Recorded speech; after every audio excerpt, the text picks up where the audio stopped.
When he was 10 years old, Dimas Salaberrios는 saw the movie Scarface and knew exactly what he wanted to do with his life: become a drug lord. As a kid in New York, I grew up in Queens, which had the largest middle-class population of African Americans. You know, my mother was a school principal. My father was a captain of correction. So it was always like a really well-rounded environment with a lot of love.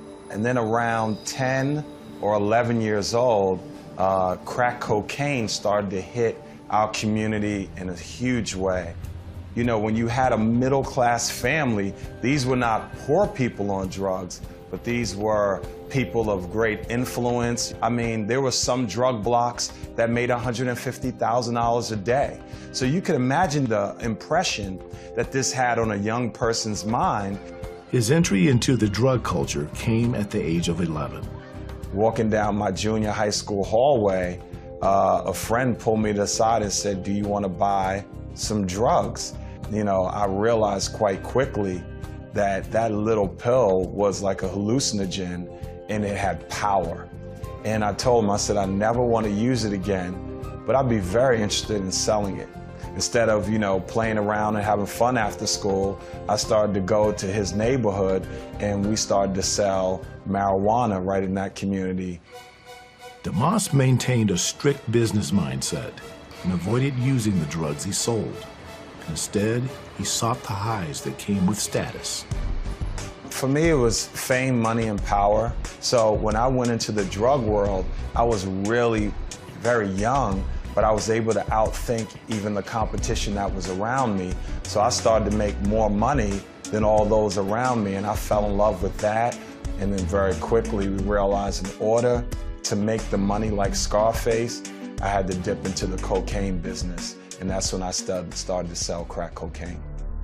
By his mid-teens, Dimas had adopted the street name Daylight and had become one of the most respected drug dealers in the neighborhood. But as business expanded, so did the criminal charges against Dimas. When he was 16 years old, Dimas was sentenced to a military shock program at one of the most notorious jails in the country, Rikers Island. Rikers Island was tough. I mean, you know, people would slice you with razor blades. I fought there almost every other day.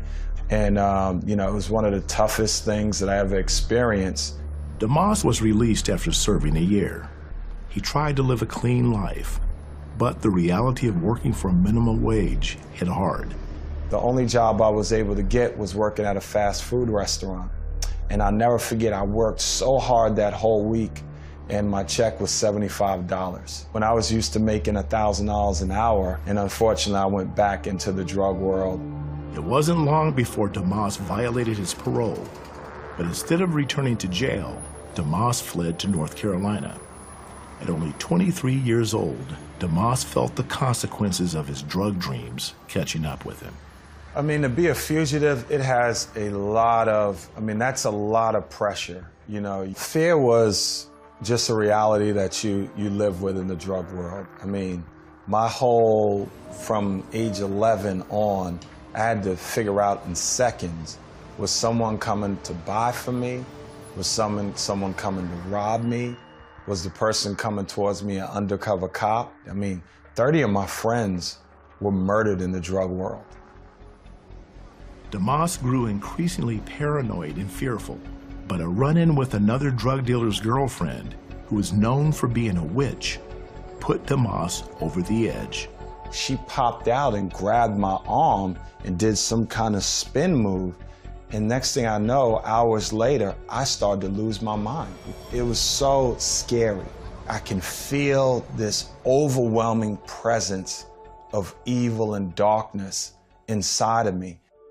Some neighbors heard about Dimas's distress and offered to help in one specific way.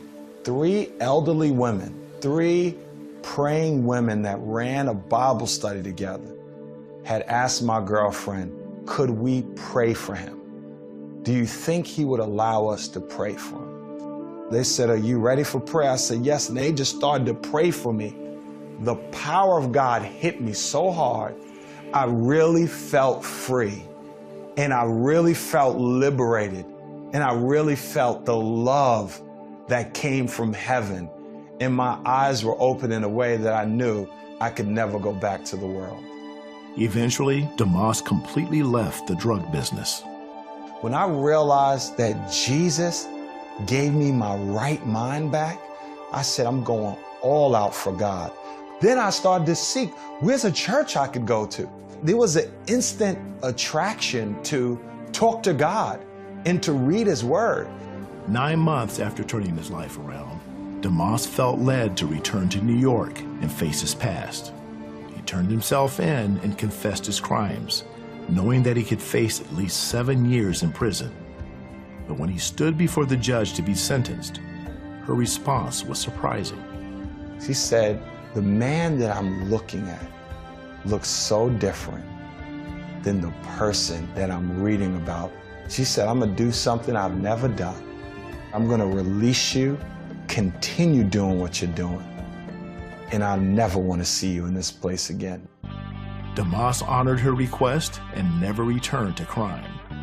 Today, Dimas is married with 2 daughters and is a pastor in New York, ministering to the same streets where he used to sell. He has written a book called Street God to tell others about the difference Christ made in his life. The same boldness and energy that I used to give to the dark world, I give so much more now to Jesus Christ. I left from being a street God to serving a God who loves the streets. And I want anybody that's watching this that feels like they're trapped to know God can turn that situation around.